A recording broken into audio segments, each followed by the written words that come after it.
Hello and welcome to the RISCS Captive Knowledge Hub at AIRMIC Fest 2020.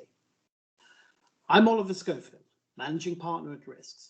We are an independent firm of global captive consultants, bringing the full range of captive services to our clients.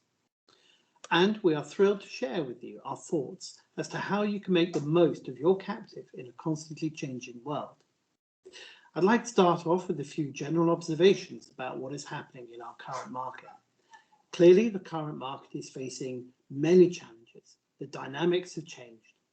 There is chronic instability being faced by many organisations in the sector. Coverage uncertainties and the resultant challenges to claims validity have made the insurance market perhaps less of a friendly place for many corporations. This status quo is simply not good enough for many risk-managed businesses.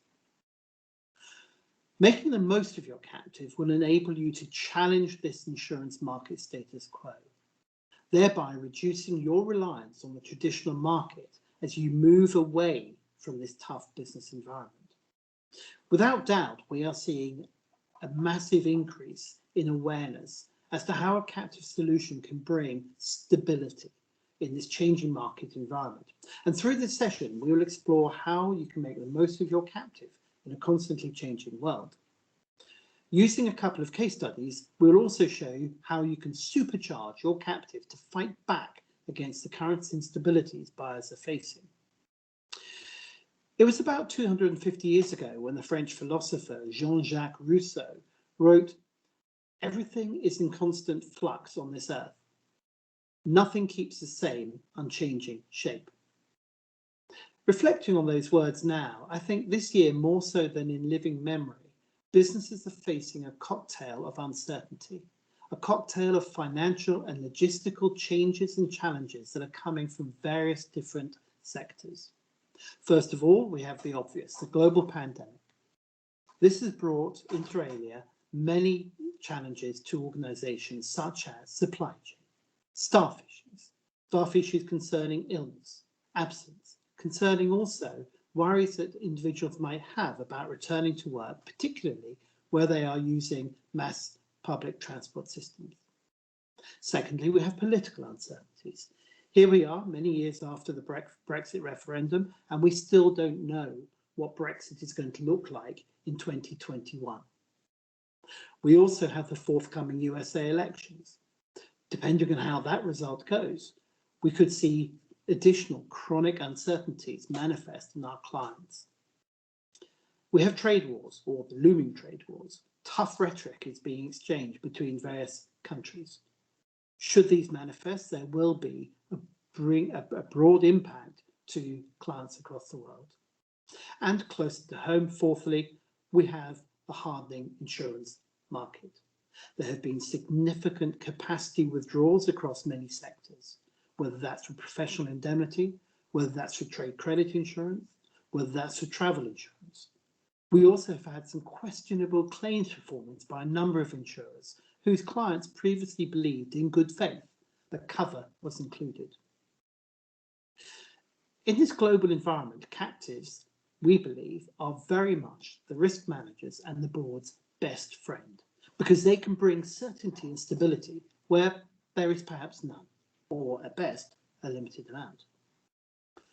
At RISCS, we firmly believe that this current market represents another great opportunity for captives to demonstrate their lasting value to their parents and to the global insurance industry as a whole.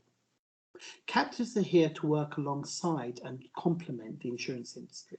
They're not here to fight against the insurance industry.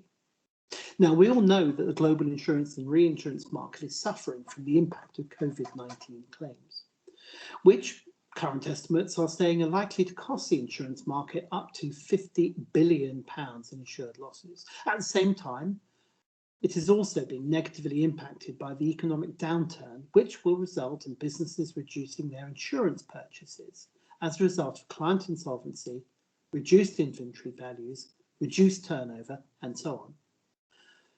Some market commentators suggesting that the total insurance and economic loss to the global insurance and reinsurance market will be circa £100 billion. So in defence of the insurance market for a moment, in this environment, it is not surprising that markets are recalibrating their risk tolerance appetite and their pricing outlook. We believe that captives and parents should see this as an opportunity to do exactly the same. The headwinds in the market were clear this time last year. We undertook a survey in June 2019, whereby 90% of our respondents at that time, and this was across underwriters, brokers, risk managers, they concluded, 90% concluded, the rates would increase for businesses that had enjoyed a loss-free record. 60% of those also expected to see deductibles increase or come under severe pressure. So today, these headwinds have really become the new normal. They've become the new reality. As we see these pressures brought by what we refer to as being the four horsemen of a hardening market, looming large across businesses, across all geographies, and across all classes of insurance. The four horsemen of the hardening market are very much reduced capacity. We have seen, as I mentioned previously, a reduction in the amount of capacity and underwriters pulling out of certain classes of business completely. We have seen a dramatic increase in premiums and in premium rates. Some of these have been as high as 200%. We have seen an increase in the retentions that organisations are required to maintain.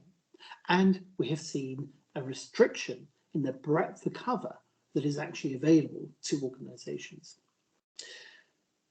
Of course, the result from all of this is that corporates are finding that their existing risks are now no longer being catered for.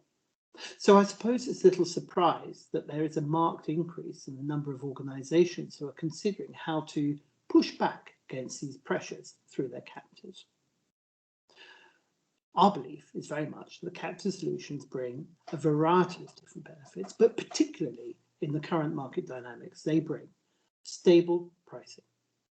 Stable pricing over a longer term, because the captive can dictate what the appropriate pricing should be for its own organisation. Secondly, it should bring a reduced overall cost of risk. Thirdly, the captive should be able to bring tailored wordings to its parent, to therefore bring back the coverage that might have been removed from the market. And finally, the captive should bring a new profit centre to the organisation. Now, that's all the background. And I suppose what we'd like to address now is how can we help you make your captive work harder? The first part is that we believe that all captives should undertake a strategic risk review. This is an ongoing process, it is an iterative process, and it is something that we highly recommend any organisation considers. In the context of where we are in the market today, the first thing that should be considered is the retention appetite. But keep in mind that sometimes the risk manager may have an entirely different view as to what an appropriate retention level might be compared to the finance team. So it's essential that we have the necessary alignment between the risk management function and the treasury/finance function. The second part of that strategic risk review will focus on the coverage needs. Let's consider the absolute coverage must-haves rather than the nice-to-have but non-essential covers that might have just been thrown into policy wording by underwriters in the soft market. We also need to consider the price sensitivities. Where is a break point for you as an organisation, and also for the market? Where are you going to get the best return from the market for a change retention structure? We also need to consider the loss record. We need to look at whether certain claims are aberrations or whether they are the new norm. We need to understand what the loss profile might be in the coming 4 or 5 years. And factoring into that, we need to consider what the company's strategic plan would be for the next 4 or 5 years and how that might impact the loss record. And finally, as part of the strategic risk review, we would consider it's very important to look at the existing market partners and identify those true partners versus the pure capacity providers. It is essential to identify who the stable, long-term committed partners might be. Now, critically, it is important to make time to undertake this exercise, and it is important to make it a strategic corporate priority. We all know the market has changed. We've known for some time that the market change was coming. So let's ensure that there is sufficient time to be able to undertake this strategic risk review. We should be allowing 3 to 4 months to prepare such a review process, and we need to make sure that as we go through that process, we work even harder with the good market partners so that they are fully aligned to what we're trying to achieve. So turning to the first case study, this case study we've titled The Hardening Market Mitigation. We were asked to advise a company who found themselves struggling with their 2020 renewal. They were struggling as a result of the brutal changes that had been seen in the traditional insurance market in their particular industry sector. This particular insured had experienced a very good historical loss record, with no claims actually exceeding their self-insured retention for the last 10 years. The frequency and the severity of these claims had been impressive, and unfortunately, that was not recognised by the market when it came to the renewal process. The renewal market terms showed a 35% premium increase for the 2020 renewal. They required a 20% increase in the self-insured retention, and to add insult to injury, the market couldn't even provide 100% capacity. So we worked with them to structure a deal whereby they could use their captive to push back against this overreaction from the marketplace. So the first step was to consider the overall risk appetite quantum, as we believed that this had undoubtedly changed over the years since their retention level was last analysed. Our review concluded that the client could actually retain significantly more risk and at a better cost of capital than being offered by the renewal market. Once we'd agreed the revised retention structure with the parent, we then set about calculating how best to use that increased retention capability in the most efficient way, because it's not just about taking increased self-insured retention at the bottom end of the programme. So first of all, we addressed the market requirement for increased primary retention. Rather than settling at the 20% increase required by the market, the client chose to increase their retention by 20% and, in addition, to write 100% of the primary £2 million layer. This thereby put them in a position to negotiate a reduction to the overall 35% premium increase that had been initially requested, and to take that primary layer premium into the captive in full. We then used the balance of the parent's increased retention pot to plug the capacity shortfalls that had appeared in the first and second excess layers of the programme, thereby ensuring that 100% of the programme was effectively placed. The captive also ensured that the cover it provided to its parents contained a difference in conditions provision, allowing the captive to maintain the breadth of cover for its parent from which it had previously benefited. So far, so good. However, the increased retention, whilst affordable, would put a strain on the captive's balance sheet were there to be a deterioration of the expected loss record in the first or even the second year of account. So the second and final step was to ensure that were an annus horribilis to occur in the early years of the new cell captive's existence, then a bespoke captive reinsurance structure would be in place to provide sufficient protection on an aggregate stop-loss basis. Now, these aggregate stop-loss programs effectively cap the insured's captive retention as the stop-loss covers attaches once a certain amount of aggregate losses have been paid by the captive across any of the layers of participation, thereby providing cover from both a deterioration in frequency and severity. Now, interestingly enough, the captive's annual aggregate exposure that we created was unaggregated, which the captive parent considered to be a step too far, hence the need for that aggregate stop-loss reinsurance program. The premium was retained in-house in the captive program, reflecting and rewarding the client's true loss experience and their true risk management performance. Now, this approach becomes even more compelling when it's structured on a multi-year basis, or indeed on a multi-line basis, and then in turn protected by a multi-year, multi-class bespoke captive reinsurance solution, because the benefits are locked in on a broader, longer-term basis.